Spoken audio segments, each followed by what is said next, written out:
What's going on, guys? Welcome to this week's base tour. I know I missed last week, but that's because the update came out a lot earlier than I expected it to. But this is our base for this wipe. We had a few more players that actually grind a lot more than us this wipe. I personally didn't do, I'd say 90% of the grinding for this base, but people just built up. Every time I came on, there was a crazy amount of items and crazy amounts of things going on with the base. So we have 3 bases technically. This one is just one of our alliance bases, and we actually, on that raid that you guys last saw, the leap, we got all these high external walls to actually circle in our neighbor's base and then have them be part of our compound. So it was pretty hilarious. I'm going to show you around the base a little bit. There should be pretty much a full episode of just showing you around this base. There is another base over here that I'll probably show off just towards the end, but other than that, I think we're going to be changing up the way the server is working this coming wipe.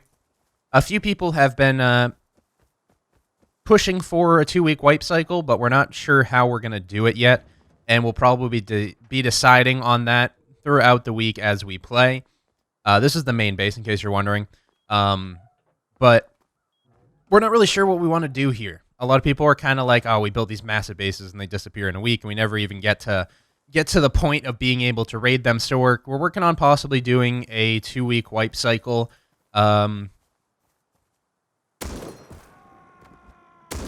A 2-week wipe cycle, and possibly doing it so we wipe XP every 2 weeks and wipe the map every week, or we're still working out the kinks and what we're going to do. Maybe doing a 2 times XP instead of a 3 times XP, since 3 times XP is pretty fast. But again, this is not all decided yet. This one will probably be 3 times XP, no matter what, and we'll decide for the next wipe what we want to do with the XP. But I'm just saying, things may change on the server, and I guess you guys can just give me your spread out opinions in the comment section down below. But let's get into the base tour. We're going to start with the basic base. I don't have all the codes on the doors because they have since placed down more doors than I have actually went into, so we're going to be flying through a lot of these doors, just as a heads up. So this is furnace base. Pretty much just a ton of furnaces all around. 1, 2 furnaces, 3 furnaces, 4 furnaces, and just like loot in each room. Random stacks of whatever we can find, bolt actions, and spread out items throughout the entire base. Giant penis signs, charcoal, metal galore, stone galore, which we already used, and there's just a whole bunch of stuff. So this is just the furnace house, and of course we can easily go up here as well through the hatches. This is kind of like just a honeycomb floor, and then there's the roof floor, which is up here, which is just a giant shooting gallery. Pretty nice, pretty awesome. Everything looks cool. We can shoot out over pretty much into Dome. You guys can see Dome right there. And yeah, we have gates on every side. This little shooting floor is pretty awesome. I don't even have the code on that one. I have a code on another one. And this is just more shooting floor stuff. Bolt actions and guns were in here at one point, but I think we move them when we log off to make sure people don't just steal from the furnace house. So it's just kind of like more degrees of angles to watch during raids, which we've yet to be raided yet. We got raided once, I believe, 2 wipes ago, but it was like a day 1 raid with satchel charges because we had like a single door and we logged off for a couple hours to eat food. So let's pop on out of here. Another one of the doors that I don't have access to. And that was just our furnace house, in reality.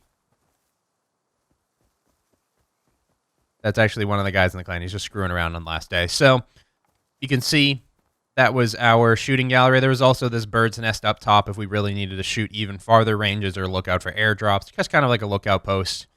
And then there's the main base that I'm going into right now. So we actually kept all of our gear in the front during this entire wipe. We never brought really anything to the back. We do have some stuff in the back of the cave. This is a cave, in case you're wondering. We pretty much kept everything in the front. That's how much we don't really get raided, and we were confident that we weren't going to get raided, is keeping everything in the front and just literally not caring. Some of our more valuable stuff was in the back or on our bodies in the back, logged off, but pretty much if you just went to 2 armored doors, you would have got here.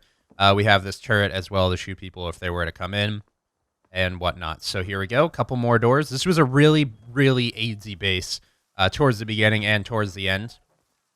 You keep heading back here. Double door system. You come through this door. There's stairs that go up top, and there's also this foundation. And then you go in here. There's a whole bunch of honeycomb. There's bins. Boomer likes dick. Everybody knows that. And we go back here. We had some like furnaces back here, I believe. Yeah, a few furnaces back there. And then, of course, just a whole bunch of wooden bins. We need to be very careful while flying inside caves. I was doing this video before And this is like my second take, and I flew inside the cave, and it ended up like porting me stuck in the ceiling. It was really weird. I've never seen that before. It must have been something new on the patch that screwed with caves. Because caves did change a little bit. It seems like they're a little bit harder to build in. I hear a turret in there that I'm probably going to get shot by. I am most definitely not authorized on that.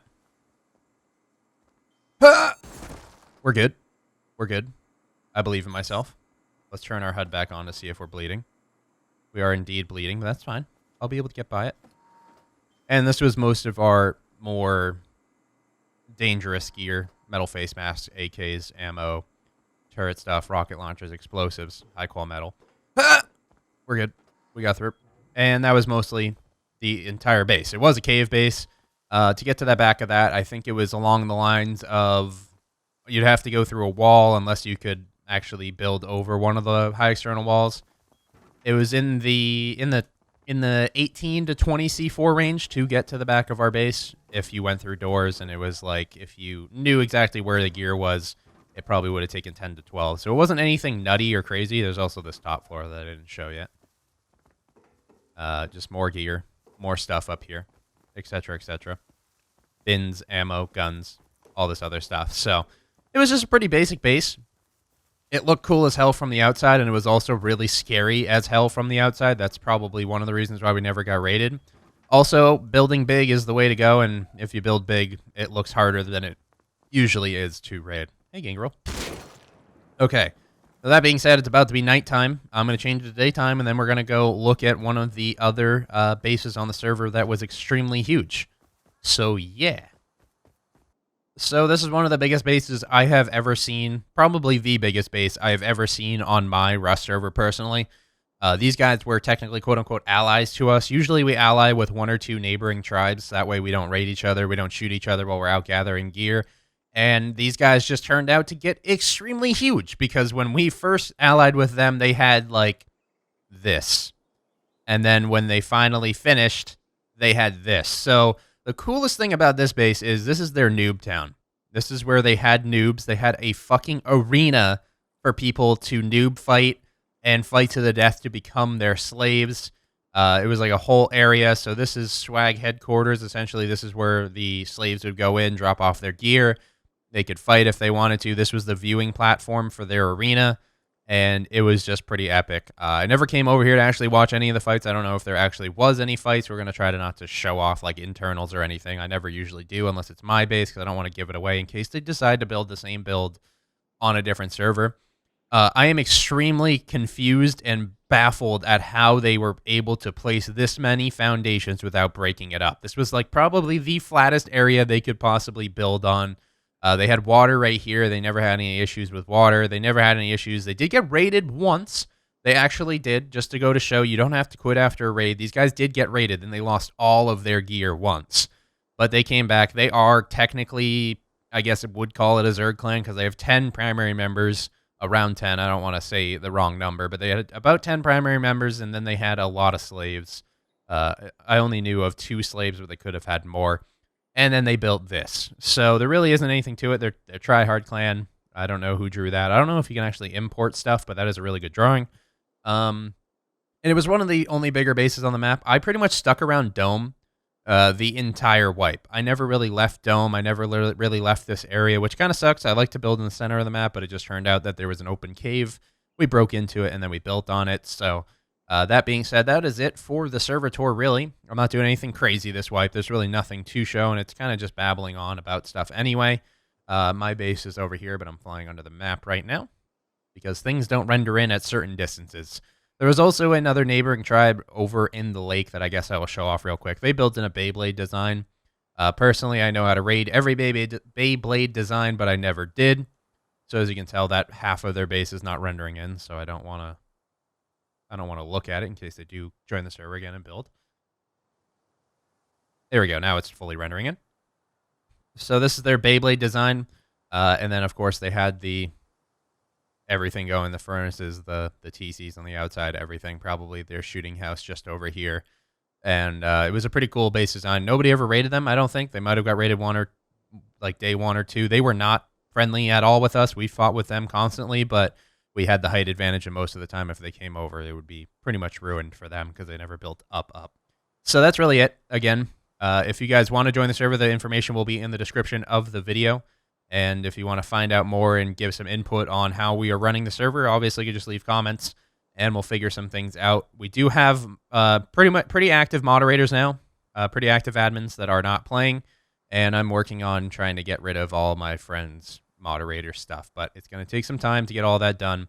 And we're waiting for the update for the wipe to come out, and then once the servers wipe, we will be back in action, and we'll be fighting again and hopefully building an even bigger base. So we'll see you guys in the next one. Hopefully you enjoyed, and adios.